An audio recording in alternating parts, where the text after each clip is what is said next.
No one expected this. For nearly a century, the US dollar stood unchallenged, not just as a currency, but as a pillar of the global order.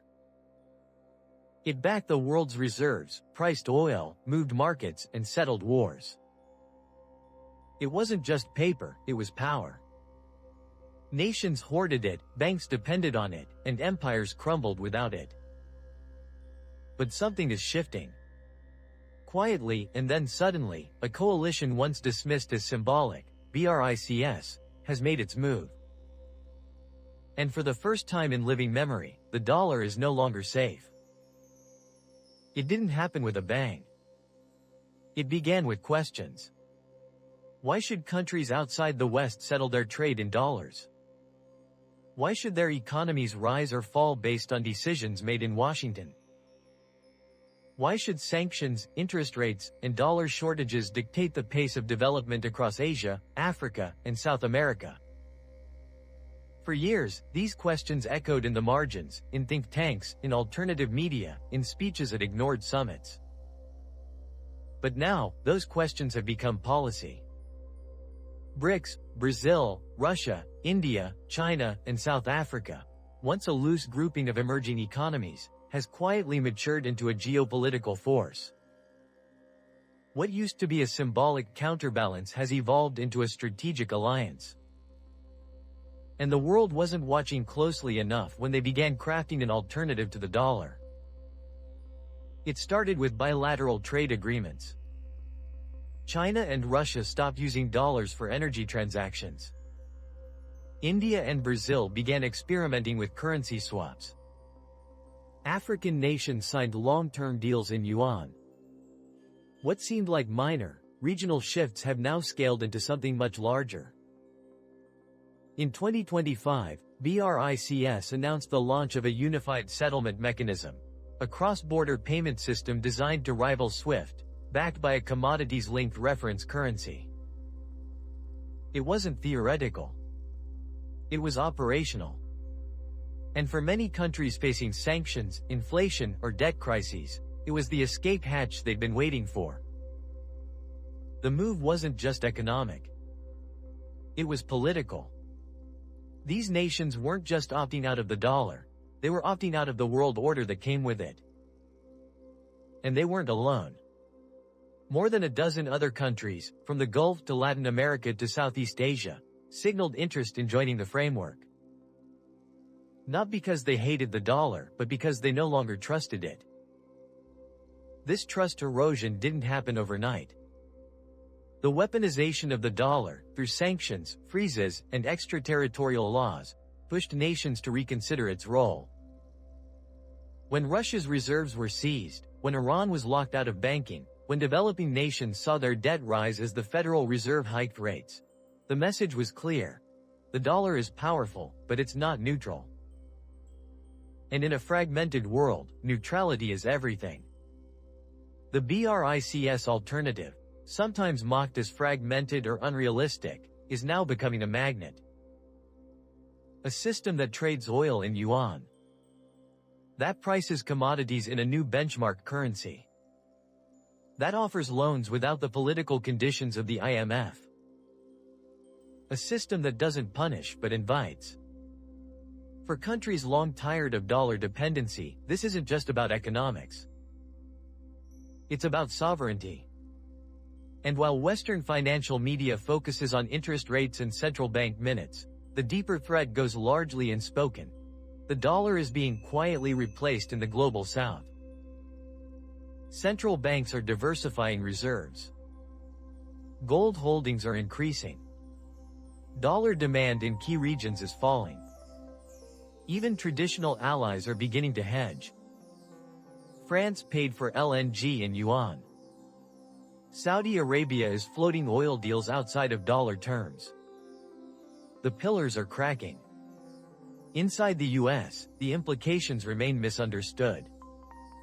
Most assume the dollar can't fall, that its dominance is too entrenched, too systemic. But history says otherwise. Currencies don't die with headlines. They erode. They get bypassed. Forgotten. The British pound once held the same prestige. It too funded wars, stabilized empires, and anchored trade. Until it didn't. And now, with the global debt crisis deepening, with inflation still haunting major economies, and with trust in U.S. leadership fraying, the foundation of dollar supremacy is shaking. Countries aren't attacking the dollar, they're preparing for its decline. And in doing so, they are building something else. A world where value doesn't flow through a single capital. Where trade isn't bottlenecked by one currency. Where decisions aren't made by one central bank for billions of people. The shift is not total. The dollar still dominates reserves, still anchors contracts, still sits at the heart of markets. But the question is no longer if that will change, it's when. And when it does, the effects will be felt everywhere. U.S. borrowing costs will rise. Imports will get more expensive. Military power projection will weaken. And for the first time in generations, the United States will be forced to operate in a world it doesn't fully control. What's happening now is a slow-motion geopolitical earthquake. And most won't notice until the aftershocks hit. The headlines will focus on inflation, elections, debt ceilings, but the real story is playing out between finance ministers in Johannesburg, Beijing, Brasilia, and Riyadh. It's in the quiet corridors of new banks. In trade routes being redrawn. In settlements being executed without a single US dollar involved. This isn't a war, it's an exit. And America, still preoccupied with its internal dysfunction, hasn't yet asked the most urgent question. What happens when the world doesn't need your money anymore? As the dollar's grip loosens, a new kind of global architecture is emerging. One not built in Washington, London, or Frankfurt, but in Shanghai, New Delhi, and Brasilia. It's not flashy. It doesn't announce itself with military parades or political speeches.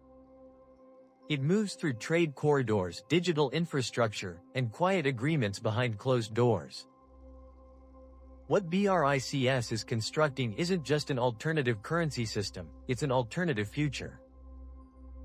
One where the dollar isn't the final word, but a fading echo of a previous era. At the heart of this transformation is China. Through its vast Belt and Road Initiative, it has already rewired much of the developing world's logistics and infrastructure, ports, railways, pipelines, fiber optics. But what few realize is that every one of these projects also opens a door to financial independence from the dollar. Loans are often denominated in yuan. Settlements are processed through Chinese banks. The infrastructure, once complete, becomes part of a wider economic zone, one that can trade, build, and expand without relying on US-led financial systems. Meanwhile, India, long seen as a Western-aligned democracy, is pursuing its own version of multipolar resilience. It has begun settling oil purchases with Russia in rupees, bypassing dollar clearing altogether. It's forging digital payment bridges with Southeast Asia, Africa, and the Gulf, tools that can scale into global alternatives. And its central bank, like others in BRICS, is quietly increasing gold reserves, a hedge against the very system it once depended on. Brazil, too, is shifting. Under new leadership, it has reopened talks with China and Russia about deeper monetary coordination. In Latin America, it is leading discussions around a regional currency bloc that could eventually form a southern counterpart to the euro. These aren't wild ideas anymore. They are becoming part of diplomatic agendas, economic planning, and central bank policy. South Africa, often overlooked, is playing a key role as well. As a financial gateway to the African continent, it is championing cross-border trade systems that do not rely on dollar liquidity. Its banking sector is increasingly integrated with Eastern partners. And as Africa becomes the next frontier of global growth, the currency chosen to power that growth may not be the dollar at all. And then there are the newcomers, Dozens of countries now lining up to join the BRICS alliance. Argentina, Egypt, Iran, Indonesia, Nigeria, each bringing not only regional influence but also new demand for a system outside the traditional Western model. The original five have become the foundation. But what's coming is an entire economic bloc, coordinated, intentional, and increasingly unshackled from the U.S. financial system. For the United States, this is a quiet nightmare. The strength of the dollar has always been tied not only to economic output but to global confidence. Confidence in America's ability to manage its debt, to maintain rule of law, to project stability.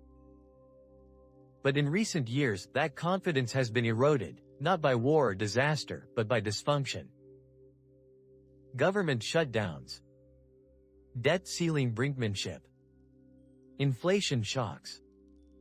A fractured political system that cannot agree on a budget, let alone a vision for the future. To the outside world, these are not just headlines, they are red flags. And those red flags come with cost. When central banks in Asia, the Middle East, or Africa begin selling off dollars, even gradually, it sends ripples through bond markets. When oil producers agree to settle in alternative currencies, it threatens the petrodollar system that underpins much of America's global influence.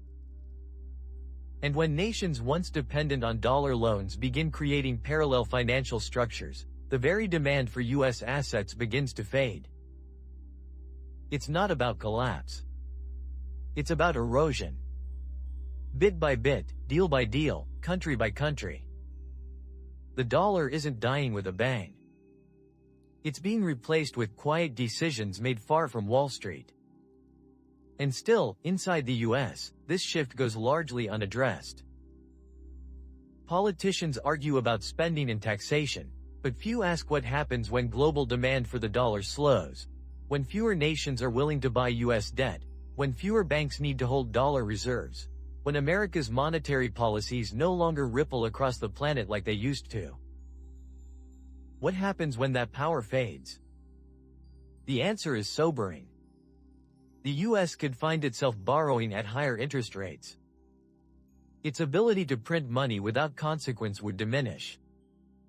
Imports would become more expensive, the cost of living would rise, and the privileges that come with reserve currency status, cheaper credit, global trust, financial dominance, would begin to slip away. And once that process begins, it's almost impossible to reverse. Because trust, once lost, rarely returns. This is not a crisis waiting to happen. It's already happening, just slowly, quietly, invisibly to most. But for those watching, for those in the rooms where currencies are exchanged and trade routes are negotiated, the message is clear. The era of unquestioned dollar supremacy is ending. And this is still only the beginning.